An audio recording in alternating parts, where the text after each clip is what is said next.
नमस्कार, Okinawa presents champions की जंग में आपका स्वागत है। आपके साथ मैं हूं मोनू चहल और हमारे साथ अखिल भी है। मुस्कुराता हुआ चेहरा इनका, क्योंकि चेन्नई सुपर किंग्स ने आईपीएल 2024 का पहला मुकाबला जीत लिया है और रॉयल चैलेंजर्स बेंगलोर को जो मजबूत दिखाई दे रही थी सीजन, उसको 6 विकेट से हराया अखिल जी। और एक तरफा मुकाबला ये लगा था कि यार कहीं ना कहीं चेन्नई फंस तो नहीं जाएगा, लेकिन उसके बाद सीएसके के पास शिवम दुबे नाम का तूफानी बैट्समैन जो आज एज ए इंपैक्ट प्लेयर खेला और क्या खूब खेला, सिंगल हैंडली उन्होंने मैच निकाल दिया लास्ट में आकर। और अखिल जी, ये पहली हार आरसीबी की एक बार फिर से, कैसे देखते हैं इस हार को आप? मोनू, शुरुआती हार के साथ हुई है आरसीबी की, और यार मैं तो टॉस के समय पे भी कहा था, प्रीव्यू में भी कहा था, पहले से ही कह रहा था कि यार आरसीबी चपॉक में नहीं जीत पाएगी। टॉस के समय पर मैंने एक बात कही थी कि आपने टॉस जीता है, पहले बैटिंग करने जा रहे हो, लेकिन चिराग ने बड़ी अच्छी बात कही थी कि सेकंड इनिंग में आपको स्पिनर्स चाहिएंगे। आरसीबी की कमजोर कड़ी थी, उनके पास स्पिनर्स नहीं थे, वो उनके ऊपर भारी पड़ा। शिवम दुबे ने इंपैक्टफुल पारी खेली और लग रहा था हमको यार इंपैक्ट मतलब प्लेइंग लेवल में बंदा नहीं है, क्या इंजरी के चलते इंजरी कंसर्न को मौका नहीं मिला, लेकिन इंपैक्ट प्लेयर के तौर पर आए और आरसीबी की नींद उड़ा दी। यार देखिए, इस मैच को अगर आप देखोगे तो आरसीबी ने पहले टॉस जीता, उसके बाद बैटिंग करने का फैसला किया, टॉस उनके खेमे में आया, लेकिन उसके बाद आपको लगता है 173 रन इस विकेट के ऊपर, क्योंकि बैटिंग सरफेस विकेट था। जो फर्स्ट हाफ था उसमें तो बिल्कुल डोमिनेंस किया था बैट्समैनों ने, लेकिन सेकंड हाफ में जब चेन्नई सुपर किंग्स की बैटिंग स्टार्ट हुई तो वहां पर भी कुछ ठीक ठाक था।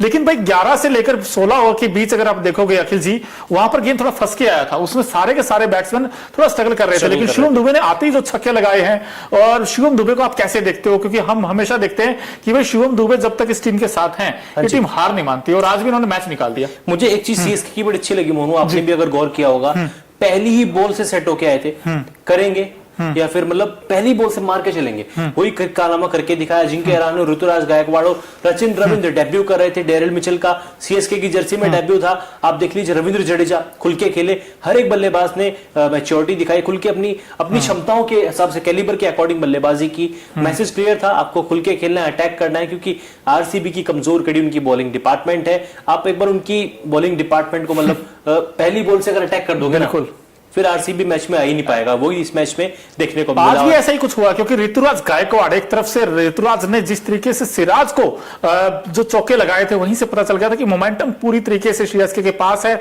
और वैसे अगर आप देखोगे इस मैच को तो इसमें कई सारी ऐसी चीजें आपको दिखाई दी होंगी। जब टॉस जीतकर बैटिंग करने आई, वही फैफ ने जो बैटिंग की है आज अखिल जी, एक कहते हैं ना उड़ा के खेलने वाली बैटिंग थी उनकी। उन्होंने जो 35 बनाए थे, बड़े तेज खेले, लेकिन विराट कोहली का जो कमबैक हुआ है 2 महीनों के बाद, विराट थोड़ा फंसे फंसे खेले। उसके बाद मैक्सवेल भी जल्दी आउट हो गए। 173।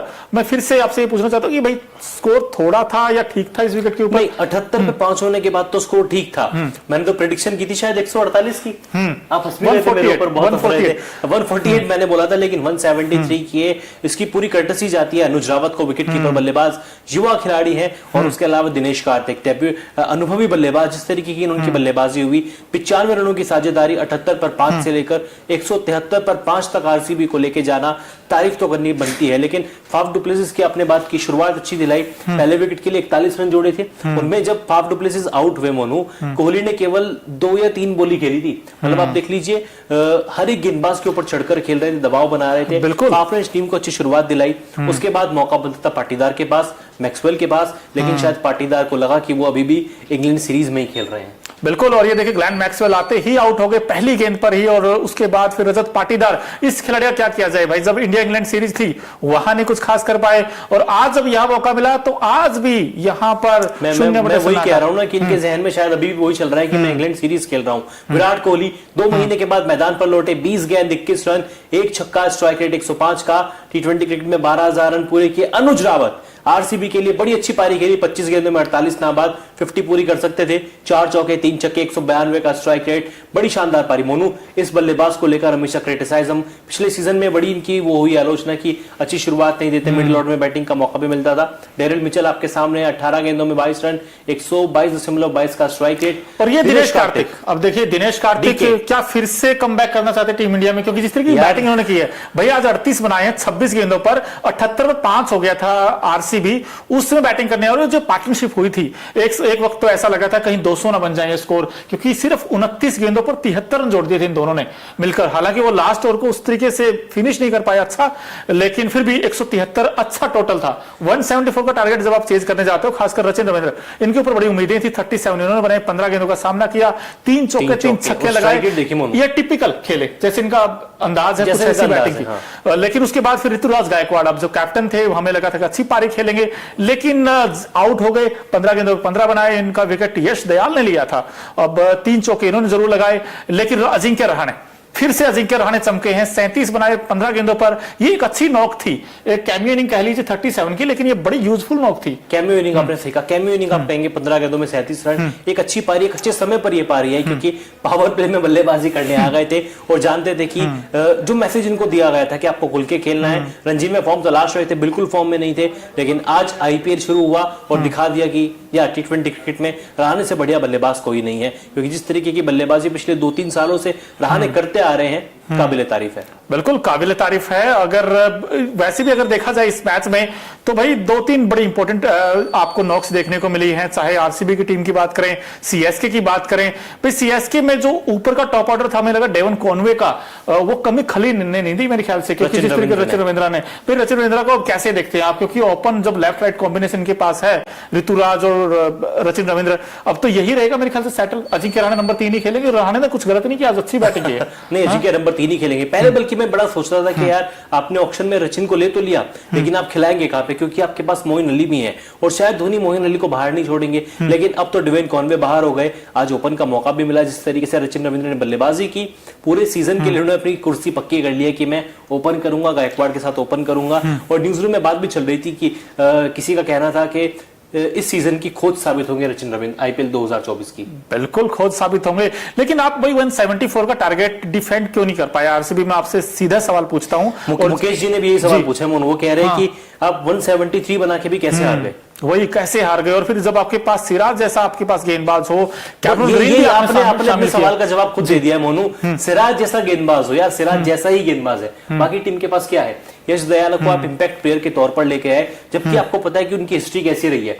जब से उनको 5 छक्के पड़े हैं, उसके बाद आईपीएल में उसकी काफी पिटाई हुई।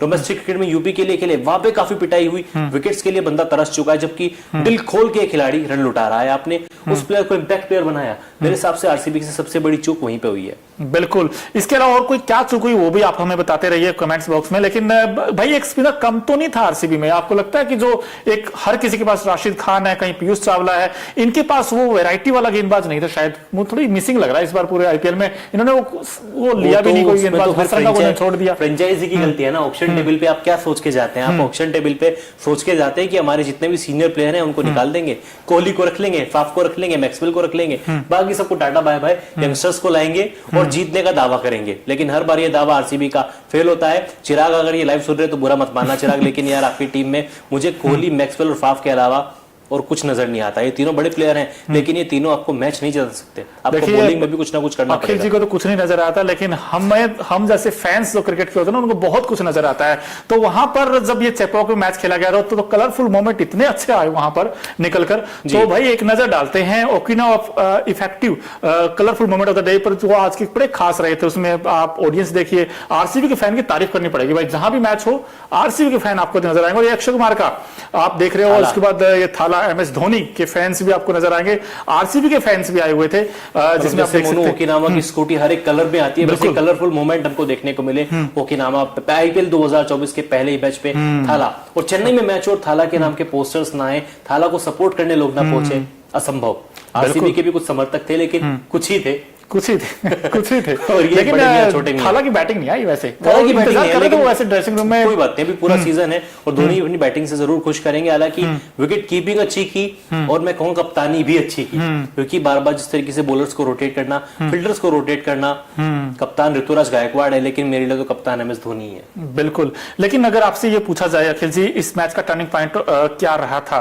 क्योंकि एक वो उस समय जब मोमेंटम उनके साथ था, 78-5 होने के बाद वो जिस तरीके से 173 सेंचुरी तक लेके गए, वो अच्छा नॉक थी, फिनिश अच्छा किया। लेकिन सीएसके के लिए turning point of the match क्या रहा आपको लगता है? सीएसके के लिए तो नहीं मिली, लेकिन आरसीबी की हार का टर्निंग पॉइंट मोनू मेरे हिसाब से 110 पर जब 4 थे, जब आपकी टीम स्ट्रगल कर रही थी, 13 ओवर खत्म हो चुके थे, आपने मयंक डागर के ओवर पूरे क्यों नहीं कराए? 9-10वें ओवर के बाद आरसीबी ने मयंक डागर को बॉलिंग क्यों नहीं दी, जबकि 2 ओवर में काफी कंजूस बॉलिंग की, केवल 6 रन दिए, विकेट उनको नहीं मिला, लेकिन आपको शायद मयंक डागर को बॉलिंग करानी चाहिए थी।